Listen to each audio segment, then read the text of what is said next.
So now we're on episode 2 of Power. This one is titled Damage Control. Angela and her team are trying to find out who killed Uriel. I can't remember exactly what his role was, but he was the guy that Tommy and Ghost shot when they were trying to figure out who killed Raina. They thought it was like a drug-related thing, you know, people coming back at Ghost, but it wasn't. So he was the guy that they shot in the head. Well, Ghost shot him in the head, and then he also like stapled him or like nail gunned him to the chair. It was very brutal. But basically they're investigating that, and then they're trying to trace who has that gold, very flamboyant gun. So that's what they're trying to do and figure out who the ultimate connect is. Meanwhile, Tasha is mourning Raina. She can't really seem to find herself out of her room. Like, that's pretty much where she's been since Raina was killed. Keisha is at the house cooking. Of course, if there's food involved, Tommy is there. So Tommy's there, she's cooking. Keisha is basically trying to get out of Tommy what she can't get out of Tasha, meaning, where the fuck were y'all the night that Ray Ray was killed? Or, you know, why did everybody go missing? Why is she telling me she needs an alibi? Like, what's going on? And Tommy says to her, it's better if you don't know anything. So Tommy doesn't tell Keisha anything, but that doesn't stop nosy ass Tariq from lurking in the hallway trying to figure out what Keisha and Tommy are talking about. But thankfully, Tommy doesn't tell her anything. Tasha is meeting with Angela. Angela is asking if Tasha knows if anyone else knows about Tariq and his association with Ray Ray, because eventually that could come back to bite them in the ass. Tasha says she doesn't know, but she'll ask Ghost if he can help fill in the blanks. Angela gives Tasha a burner phone, and she was like, my number's the only one in there. Keep me updated. So I don't know this guy. I'm going to be really bad with names. This recap, I'm going to go ahead and put it out there. I vaguely remember Tommy getting in business with this guy. I think his name is Jason. Obviously this happened last season. So some shit went down. Was it Tommy's crew? Or Jason's crew? I don't know. A crew pulled up at a pier to drop off some drugs. And they were, then the Jimenez came out and they were like, nah, the Jimenez run this pier. And they're like, we have permission to be here. And they were like, no, you don't. Just leave. They were about to leave. They pulled out the guns. The Jimenez had bigger, better guns, and they killed him. And so this Jason guy tells Tommy that he's out $2 million. Tommy needs to make up for that loss, and they need to kill or Tommy's like, I'll make up for your loss, and I'll kill the Jimenez if I have to. Sir, he didn't ask you to do all that. He just asked you to get his money back. Why are you volunteering yourself? And he was like, apparently that guy told him to stop working with Ghost. Well, when he pulls up on Tommy, Tommy's with Ghost and Kanan. And so he's like, both of y'all are in this. I want my money, and kill the Jimenez. It's a tall order, sir. A very tall order. But then they agree that it's kind of not a bad thing because they want Dre. Dre is being protected by the Jimenez. Dre will lead them to the Jimenez. So they say, if we follow Dre leads us to the Jimenez, we kill them, then Dre doesn't have that protection anymore, and then we can kill Dre. So that's their logic going into this now recruitment, or that's their logic going into this situation that they have been brought into now. Dre is meeting with Diego. Diego is the other half of the Jimenez cartel because it's a brother and a sister. Diego's the brother. And he tells them that the Toro's house was raided and that they took $80K of his product. And he basically wants Dre to make up for the money that he lost in the raid. And he also wants him to find someone to fill Uriel's spot. Angela's people are plotting against her. They are discussing the Maria Suarez. That's the lady who was kidnapped by Ghost in season 1, and her fiance was killed, and she heard his voice on the news, and she went to them and was like, this is the guy that killed my fiance. I know his voice, da da da. So her name is Maria Suarez, so I won't have to keep calling her that chick. So they're basically trying to find a way to still use her without Angela finding out, and ultimately end Angela's career, because none of them really like her. So there's that. Ghost is meeting with Congressman Tate, but I do not like his role in this show. He's just like a greasy politician. But anyway, so remember how they're supposed to be building this building and like dedicating it to Raina? They're discussing the plans for that, but Tate tells him that all of these unanswered questions surrounding Raina's death is bad for business. And he's like, you and Tasha need to do a press conference. So Ghost says, I'll ask her and I'll let you know what she says. Later on in the episode, Ghost does ask Tasha what she thinks about the press conference. She's like, no, I'm not about it. So then Ghost tells Congressman Tate that, and he's like, okay, cool. Well, you know, she's not down for that, but I am having some kind of event at the center, so why don't y'all come to that? So they go, and lo and behold, the media's there, and Congressman Tate's like, even though they're grieving their daughter, the St. Patrick's are here, why don't y'all come up and say something? So he really put them on blast and put them in an uncomfortable situation to talk about their daughter's death. But again, he's a greasy politician, so that's what he did. Tommy gets paid a visit from that Italian guy whose name I don't know. And he takes them to, I guess, a secret spot that the two, I don't know if they were brothers or cousins, I'm not sure what their relationship was, but the duo that he hired to nab Dre, I guess they had like a secret meeting spot. Well, one of the guys who was shot, remember how I told you that you're to believe one died and one survived? That's in fact what happened. One died, one survived. The one that survived found himself at this secret spot, I guess. And so old boy picks Tommy up and takes him there. And he's like, you know, old boy was strapped. He killed so-and-so.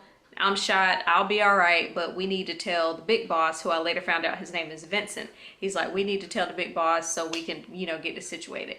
Tommy obviously doesn't want to do that because he went, you know, around people's backs to have them do this for him anyway. So he was about to shoot old boy, but what's the other? I think the guy's name is Sammy. Sammy was like, that's not how we do stuff here. So Tommy's like, okay, well, I want to go talk to my dad.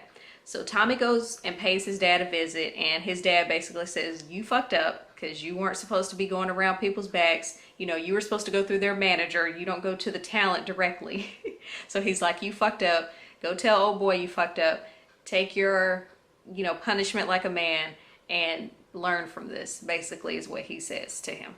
So the Asian guy, who I recently learned his name is John Mock, he goes to see Turtle, aka, I never watched Entourage, but I knew that was his name, the lawyer. His real name, or his name on the show, is Joseph Proctor, but I'm gonna call him Turtle.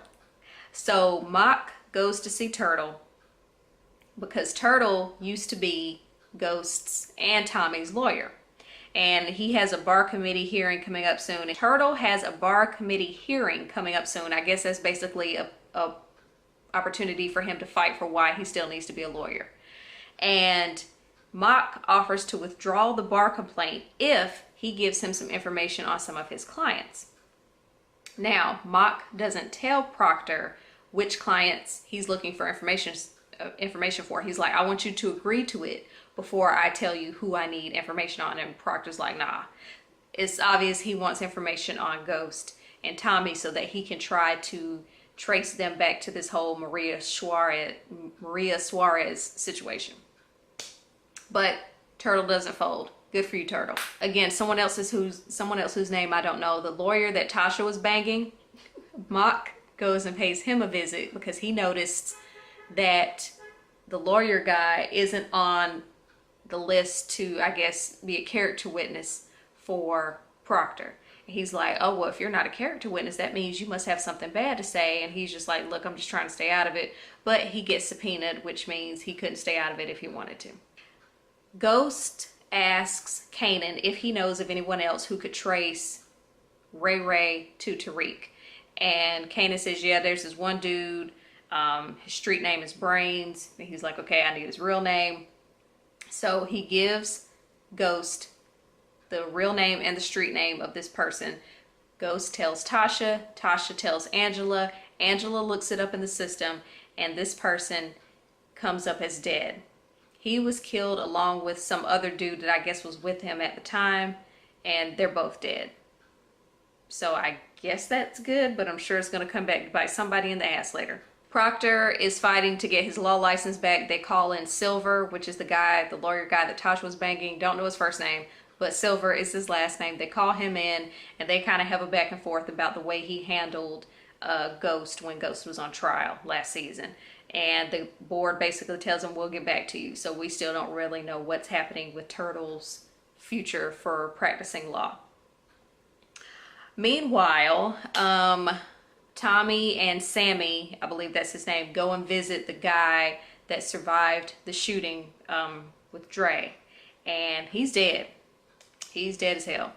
So that's obviously a problem. And then Vincent comes by and he's like, so what happened? And Tommy's like, I screwed up, but he says, I made it right. He's like, I took care of the guys who shot the two, which is not true because that person is Dre, and Dre is very much still alive.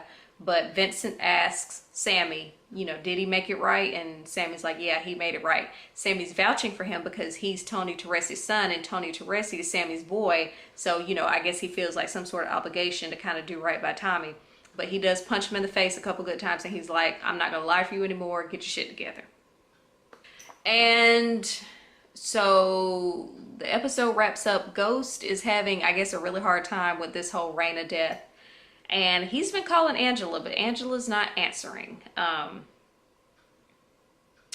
Don't really know what he would say to her. I really don't want them to get back involved, but I can kind of also see it happening. Oh, and also Ghost is on a murdering spree. Well, not more so a spree. During the episode, he and Tasha go to a counseling, a grieving counseling situation for other families who have lost their young kids to violence. And so one of the parents in that circle talks about how they had a kid who was hit and killed by a drunk driver, and the drunk driver got away with it, and how he follows him sometime and he sees him going to this liquor store, taking it to the head, and he's like, it's not fair that this dude killed my son. He still gets to run free and he's still out here drinking and driving. He's going to kill somebody. So obviously, I guess I guess Ghost feels like he needs to do something about it. So he finds this guy, he follows him, and he's like, you need to stop drinking and driving. You could kill somebody. And the guy's like, mind your business. And he's like, didn't you kill some kid named Luke? And he's like, I don't know the kid's name. So what does Ghost do? Ghost murks this dude in the alley with a knife. I feel like he just needed to take some of his aggression with the whole Raina situation, because, he didn't get to kill Ray Ray. I feel like he needed to take it out on somebody, so he's going to be, the guy for this family that he doesn't know from Adam, and kill the guy who killed their kid because he couldn't kill the guy who killed his kid. That's just my analysis from it, but I really hope this doesn't come back. Like, Ghost has enough problems. Can we not do any more stuff that's going to get you in any more trouble? Is that too much to ask? So that's where we are with Power thus far. Again, I want to hear your thoughts on the episode. Are you enjoying these recaps? I'm just trying something new.